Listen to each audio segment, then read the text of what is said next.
entire reinterpretation of morality, of ethics, with this entire understanding of hawa, not coincidentally and directly linked to it, we are seeing the breakdown of the family unit. And study after study has shown the many harmful effects on society at large when more and more children are not raised in stable households. There was an article in The Atlantic last week, I was reading it, that by the next decade, the majority of children in America will not be born within marriages. The majority of children. This is a first in American history. And 40 years ago, 50 years ago, the statistics were very different. I forgot, was it 75%? But it was within the short period of time, families have now begun to break down. And this leads me to the second point's conclusion before we move to the third point, that with all of these changes occurring, our first line of defense as Muslims living in the West must be the family.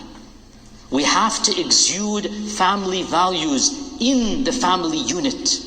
We have to demonstrate, not by words, but by our actions, what a loving father and mother bring to the family unit. Our children need to see what it means to be a man and a woman, a father and a mother, a husband and a wife. They need to understand this reality so that these values are absorbed by the lived experiences. Otherwise, they will not have a role model to look up to. If our family unit breaks down, how can we blame our children for not understanding what a family is? So, my second point, in light of all of these changes taking place, we need to concentrate most importantly on ourselves and our families, which is of course the Quranic paradigm. Ya ayyuhalladhina amanu qu anfusakum wa ahlikum nara. Protect yourselves and your families. Wa'mur ahlaka bis-salati wastabir alayha.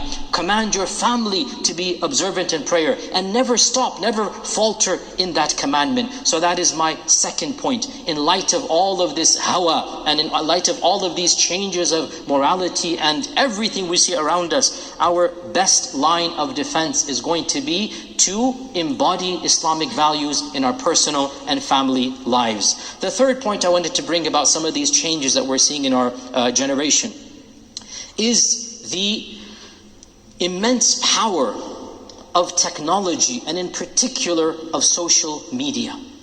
Man has progressed technologically more in the last 2 decades than in the last 20,000 years. And technology has played a role that is simply incalculable. There is much good, but there is also great evil. And it is difficult to weigh the pros with the cons. And in fact, it is impossible to avoid completely these new instruments of social change and communication. But there is no question that we as Muslims need to take into account the Quranic prohibition of lahu and la'ib. The Quranic warning of wasting too much time in that which is frivolous, in that which is of little value. There is a famous book that was on the New York Times bestseller, Distracting Ourselves to Death.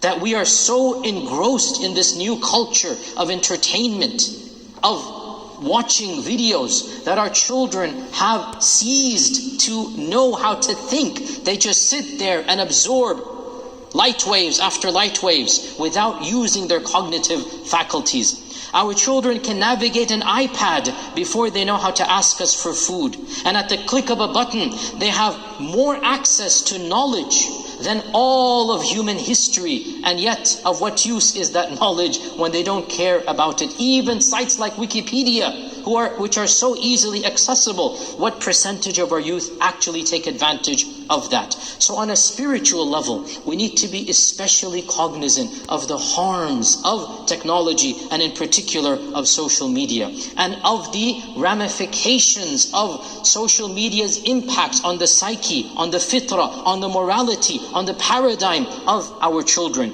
If Hitler was the first to use the power of the radio to influence people and to rise